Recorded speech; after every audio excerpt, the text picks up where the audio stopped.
Ya, bismillahirrahmanirrahim. Assalamualaikum warahmatullahi wabarakatuh. Kembali lagi bersama saya Ahlan bin Daha. Pada kesempatan kali ini saya akan memberikan penjelasan mengenai tentang akhlak tercela kepada Allah Subhanahu wa taala, yaitu riya dan nifaq.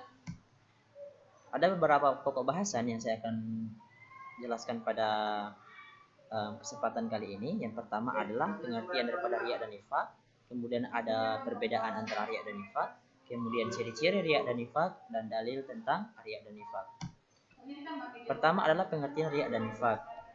Riya secara bahasa diartikan sebagai memamerkan, sedangkan secara istilah diartikan sebagai memperlihatkan sesuatu, baik itu dalam bentuk barang, perbuatan baik dengan maksud dan tujuan untuk mendapatkan pujian.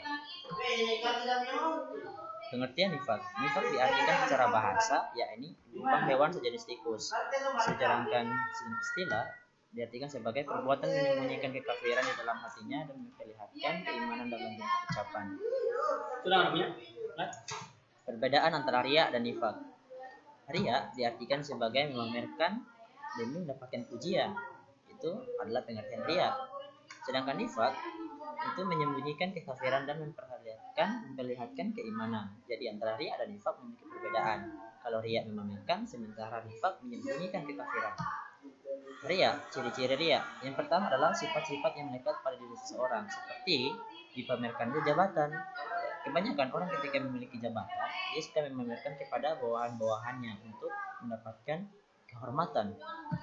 Sementara di satu sisi, riya kebanyakan memiliki sifat seperti menyentuh anak yatim di hadapan banyak orang dengan maksud ditayangkan TV. Artinya adalah ia banyak membantu terhadap orang lain dengan maksud mendapatkan pujian dari orang banyak. Nifaq dengan ciri-cirinya yakni tidak mampu menegakkan salat kecuali dengan malas-malasan, kemudian terbiasa dengan kebohongan, ingkar janji, dan khianat. Seringkali pembicaraannya menyindir dan menyakiti Nabi atau Islam. Artinya adalah menyindir dan menyakiti Nabi. Maksudnya adalah menyindir dan menyakiti Nabi, dia mengerjakan kebaikan sementara di dalam hatinya ia tidak meyakini. Jadi maksudnya itu, menyindir dan menyakiti Nabi. Kemudian tidak mampu beramar ma'ruf nahi munkar. Beramar ma'ruf nahi munkar artinya dia tidak mampu untuk melakukan kebaikan dan tidak bisa mencegah kemungkaran. Dalil tentang riya artinya adalah riya diartikan dalam atau dijelaskan dalam Quran surat An-Nisa ayat 142, yaitu sesungguhnya orang-orang munafik itu menipu Allah dan Allah akan membalas tipuan mereka, dan apabila mereka berdiri untuk salat mereka berdiri dengan malas. Mereka bermaksud riya dengan salat di hadapan manusia, dan tidaklah mereka menyebut Allah kecuali sedikit sekali. Quran surat An-Nisa ayat 142. Nifaq dijelaskan dalam Quran surat Al-Baqarah ayat 14.